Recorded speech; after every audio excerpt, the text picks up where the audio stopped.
Hello, welcome to our YouTube channel where I am wearing a bandana. Yeah, that's my bandana. I haven't Uh-huh. worn it in a while, and he's wearing it. Mm-hmm.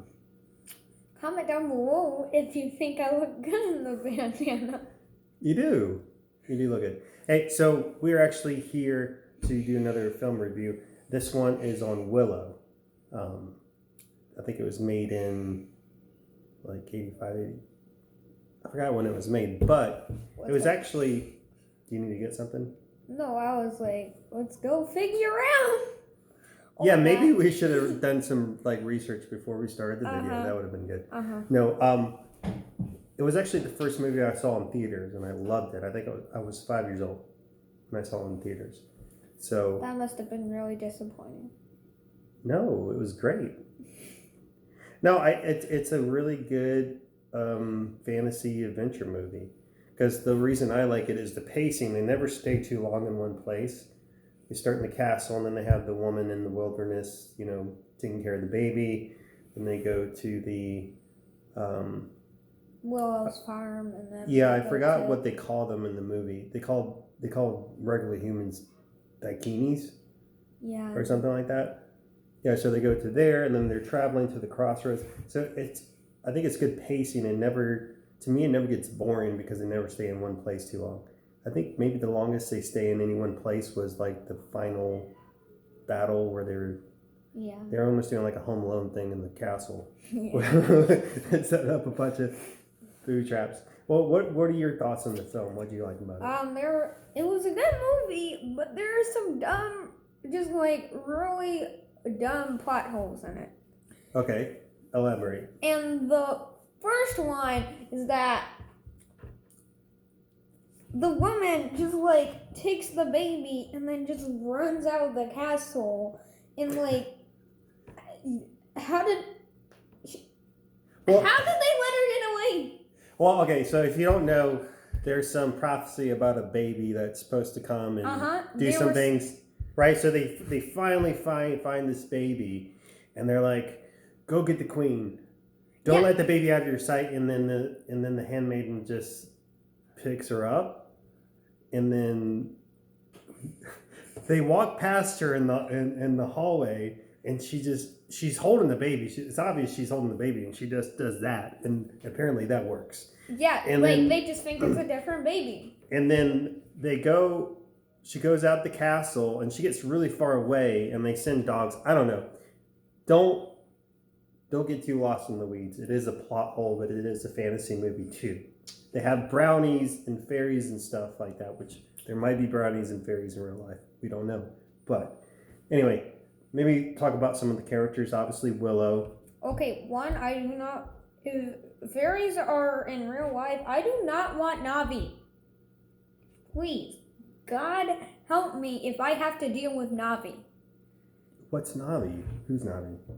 If you have played The Legend of Zelda... Oh my gosh, stop. You're getting sidetracked. Dude, he's like, hey, look, listen, hey, look, listen, hey, look, listen. Well, yeah, I mean, I imagine if you're a fairy and you're very small, you probably have to get people to pay attention to you. Anyway, characters. Willow. Obviously, he's the hero of the story.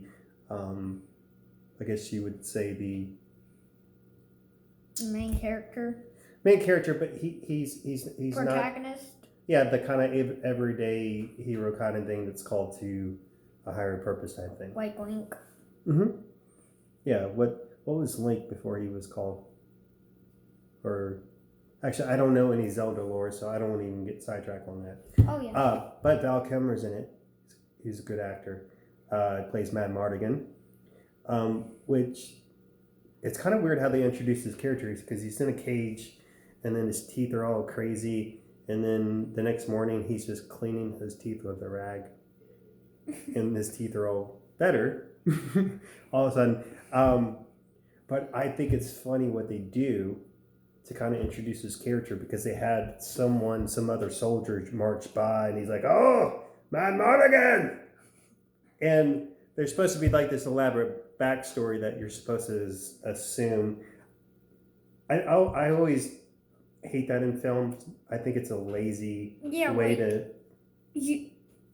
Okay, sorry. You go on. No. I just think it's a lazy way to introduce the character, and you're kind of like inferring all this backstory without actually having to tell it. Yeah, you just like. Okay, so like they have this elaborate backstory. We're not gonna tell you anything about it except just like the vague idea. Yeah, so they'll use phrases like, "Oh, just like old times. Oh, I'll do this again because I've done that before," type thing. It's kind of lazy writing, but overall, I like the character in his role. I mean, he's obnoxious when he first shows up, but he changes over time. Overuse of love shards in the movie, and also the brownie gets drunk. I like that part. You just go swimming in a barrel of beer. Actually, I think my favorite part of the movie is when they're in that tavern, that real rough tavern where they'll kick you if you're holding the baby. Even, I like that part. Well, okay, so what confused me about, what was it called? It wasn't a love potion, it was a love what? Shard. Okay, a love shard?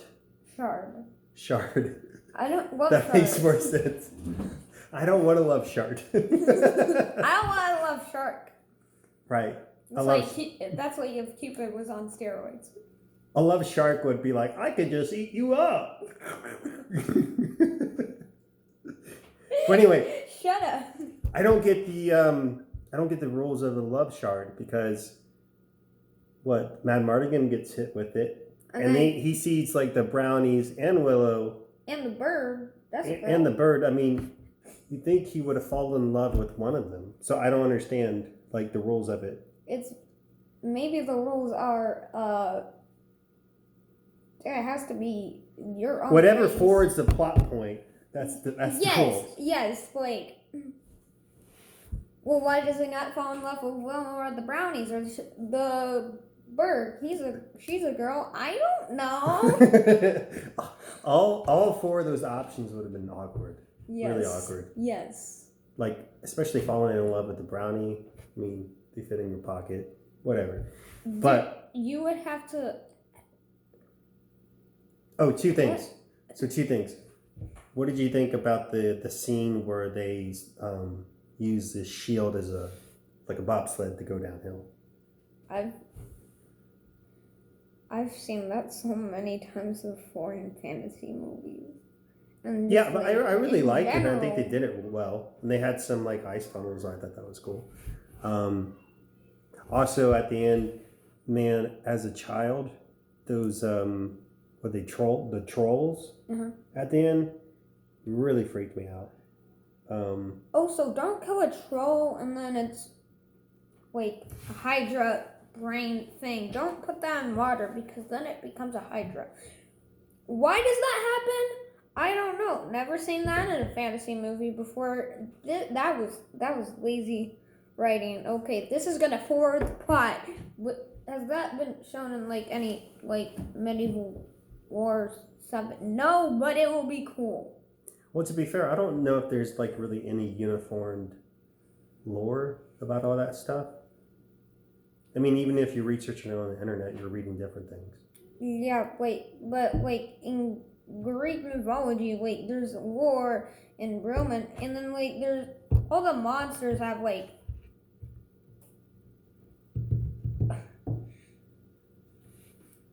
Wait.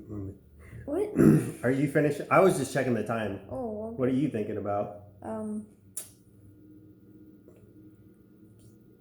Didn't seem important. Okay. So we should wrap this up. What would you give Willow like a rating out of 10?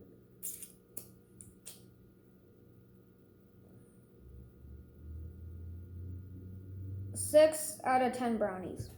Really? Mm-hmm. Only 6? Mm-hmm.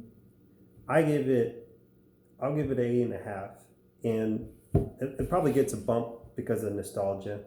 You don't have it, I do, so I do admit that as a factor. However, there are movies that I grew up with and TV shows that I watch now, and the nostalgia is not enough to get me to still enjoy it. But I still enjoy watching Willow. I always do. So I'll probably give it an 8.5. I mean, it is what it is. It's a family fantasy kids movie, and I think they did it well. I mean, George Lucas company produced it, right? I gotta actually do research about like his actual involvement in it, but his production company did it, and they did a lot of good stuff in the 80s. So, all right. What, anything else? We still haven't got a sponsorship. Disney Plus, please sponsor us. They won't return our emails. No. Probably because we haven't sent one. I don't know where to send the email.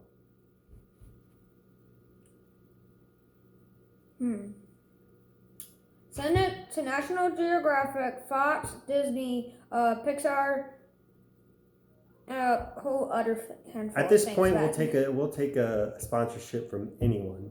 Yes. Dollar Shave Club, he actually uses, so please sponsor us. Yeah. You can pay us $1. If you just mow lawns and you have a name, sponsor us. Yes. All right.